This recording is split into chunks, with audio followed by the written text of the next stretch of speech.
위안부 피해 할머니를 돕는 단체와 관련된 의혹이 제기되자 단체가 해온 운동 자체를 왜곡하려는 움직임이 이어지고 있습니다. 정신대 문제 대책협의회가 한국과 일본의 관계를 이간질시키는 반국가적인 활동을 했다는 주장까지 나왔습니다. 박병현 기자입니다. 서울 명동의 한 호텔에 이승만 학당과 반일 동상공동대책위원회 관계자들이 모였습니다. 정의기억연대의 전신인 정대협을 비판해온 이영훈 전 서울대 교수가 말문을 열었습니다. 위안부제는 돌발적으로 생긴 것이 아니고 우리 한국에서도 나름의 긴 전사를 갖고 있습니다. 조선시대에는 관비라는 천한 신분의 여인이 있었고 일본군 위안부 피해자의 기원이 조선시대 기생으로부터 시작됐다고 주장하는 겁니다. 일본군이 강제적으로 위안부를 만든 게 아니라 국내에 그런 관습이 있었다는 극단적인 주장입니다. 정대협의 활동 때문에 한국과 일본의 관계가 회복하지 못했다는 주장도 내놨습니다. 이 단체 사람들은 지난 30년간 일본의 사과와 실질적 배상이 있었는데 정대협이 이를 받아들이지 않고 반대했다고 주장했습니다. 한일 양국 정부가 적극적으로 해결하려고 애를 썼던 시기가 두 번 있습니다. 두 번 다 좌절될 때는 정대협의 강력한 반대가 있었습니다. 그런 반국가 정치단체가 되었다고. 정대협과 정의연에 대한 논란이 계속되자 정의연 활동과 역사까지 왜곡하려는 모습입니다. JTBC 박병현입니다.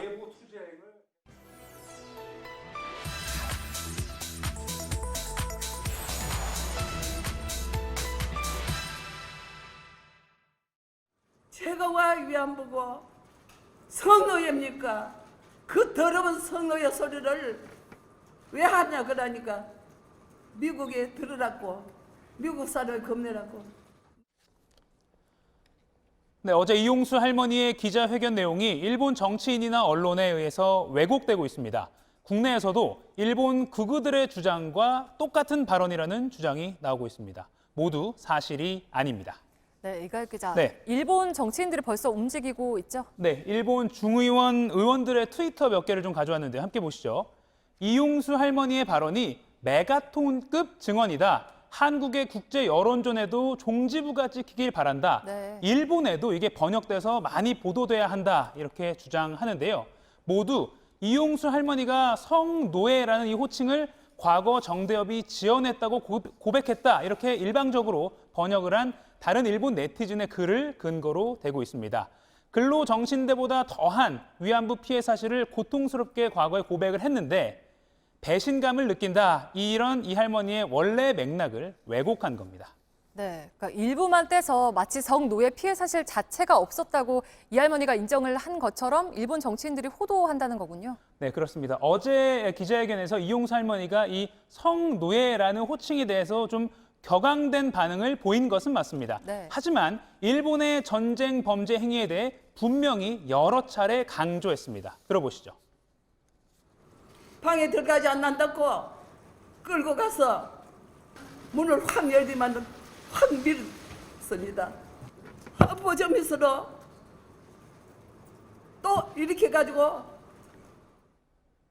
네, 뿐만 아니라 이 할머니가 어제 공개한 서면에서도 마찬가지입니다. 1992년 6월 29일 수요 집회를 시작으로 당시의 참상과 피해 그리고 인권 유린을 고발했다.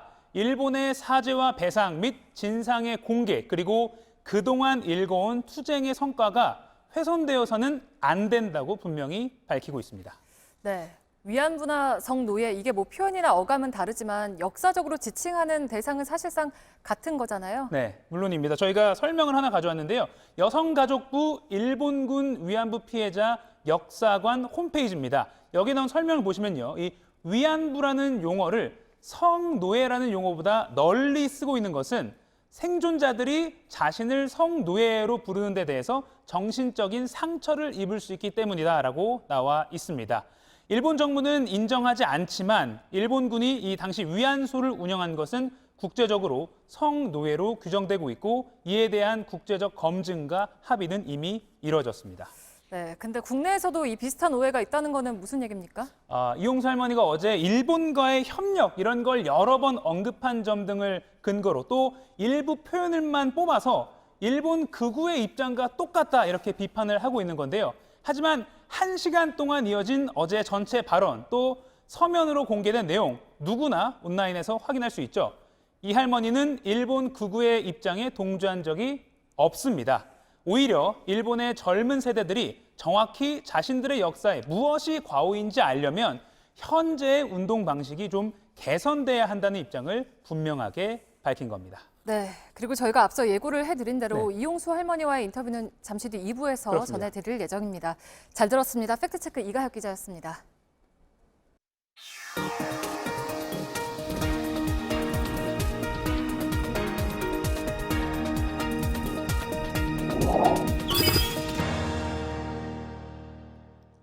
새로보다 시간입니다. 오늘 새벽 또 한 분의 위안부 피해 할머니가 돌아가셨습니다. 올 들어 세 번째. 정부에 등록된 240분 가운데 이제 살아계신 할머니는 17분입니다. 하지만 피해 할머니를 돕는 단체에 대한 논란을 계기로 위안부 운동 자체를 훼손하려는 움직임까지 있습니다. 우리가 위안부 피해 문제를 해결해야 하는 이유입니다. 지금부터는 이용수 할머니를 직접 연결해 보겠습니다. 할머니 나오 계시죠? 네. 네. 힘드신 상황에서도 인터뷰에 응해 주셔서 감사합니다. 먼저 어제 두 번째 기자회견 이후에 윤미향 당선인이나 정의기억연대 측에서 연락이 온 게 있는지요?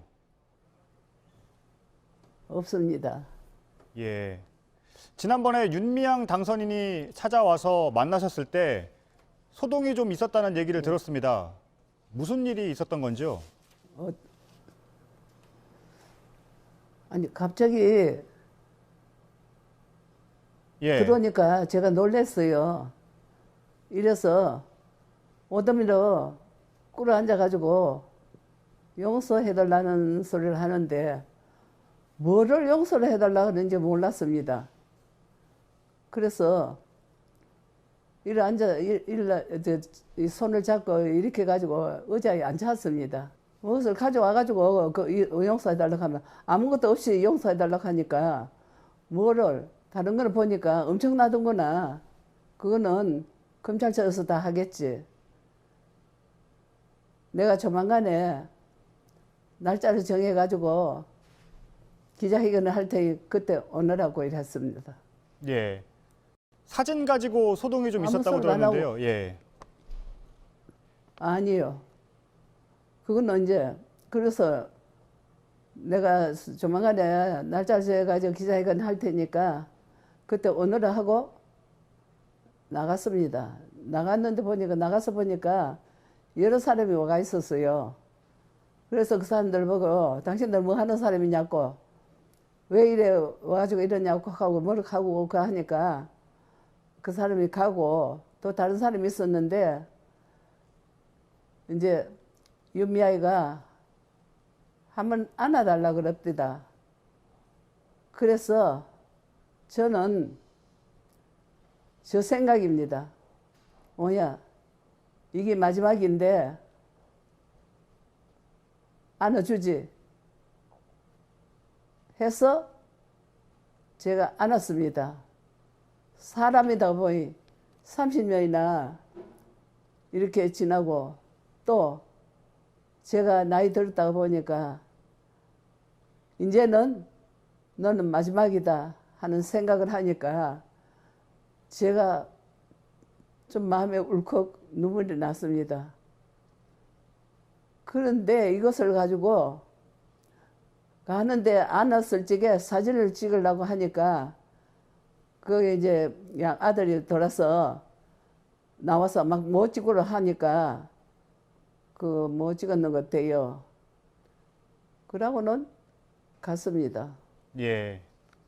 어제 기자회견에서 정의연의 후원금 문제를 지적을 하셨습니다. 혹시 어제 말씀하신 내용 이외에 제대로 돈이 쓰이지 않는다고 보셨던 사례가 더 있는지요? 저는 돈에 대한 거는 모릅니다.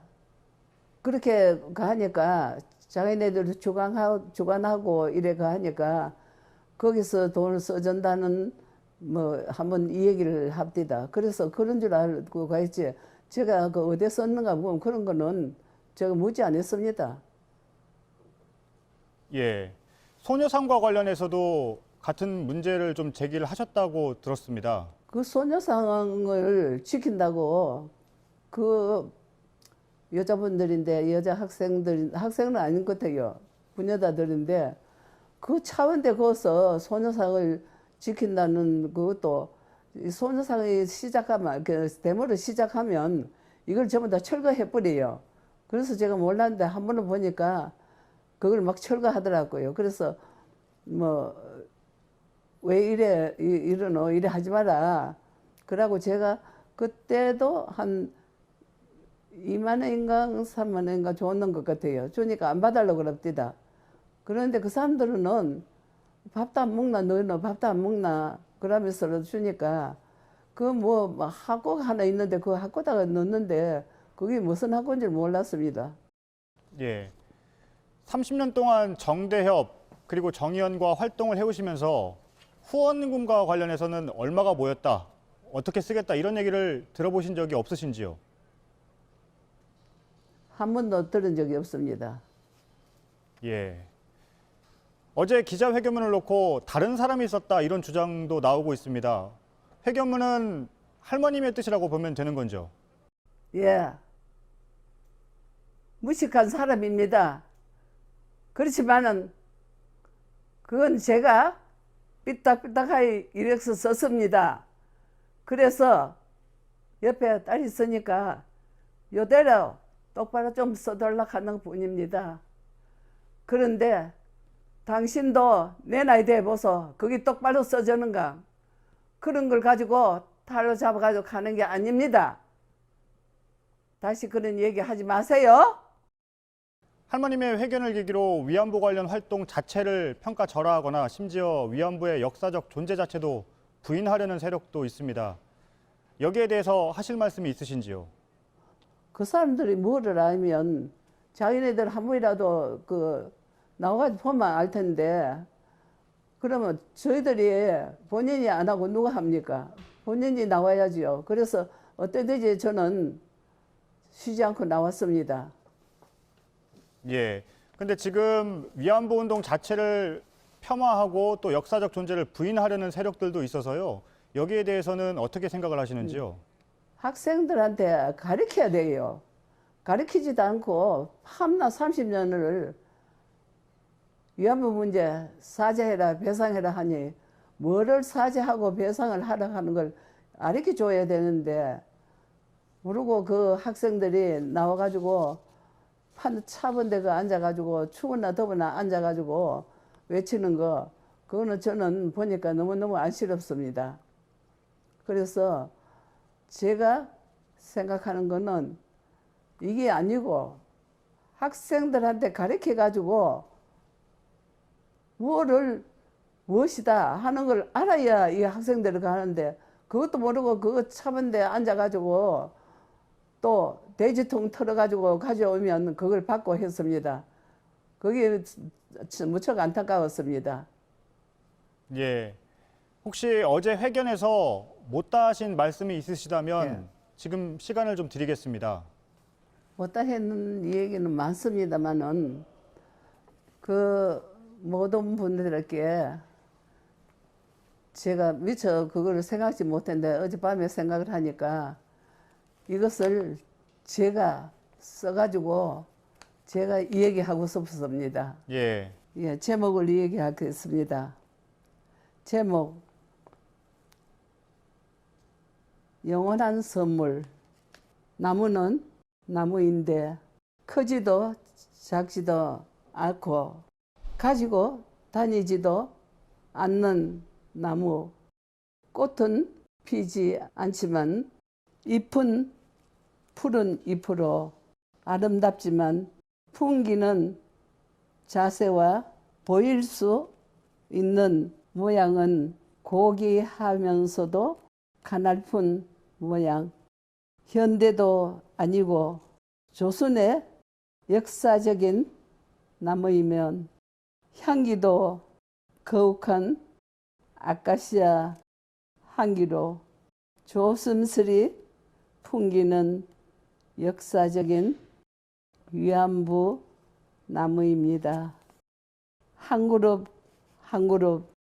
세계 평화와 사랑으로 세계에 계시는 분들에게 보내드리겠습니다.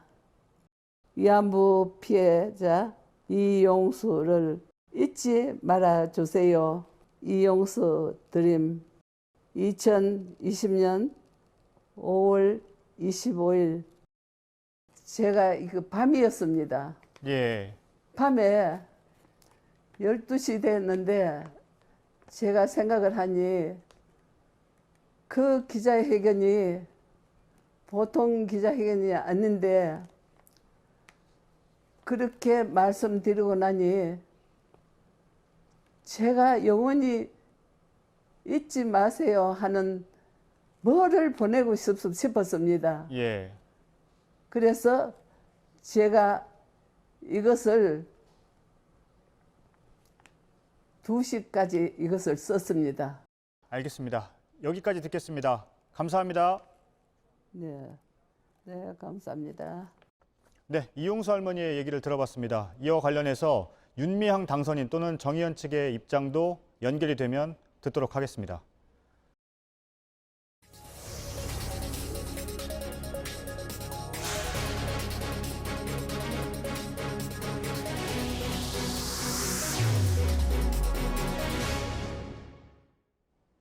윤미향 당선인에 대한 민주당 안의 기류가 조금 달라진 게 아니냐는 분석도 나옵니다.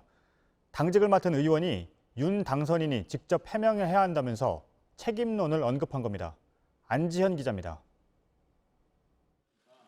이용수 할머니의 두 번째 기자회견 직후에도 민주당은 일단 검찰의 수사 결과를 지켜보자는 입장이었습니다.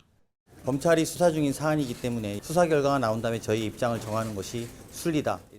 하지만 오늘 고위 전략회의를 마친 뒤엔 조금 다른 반응이 나왔습니다.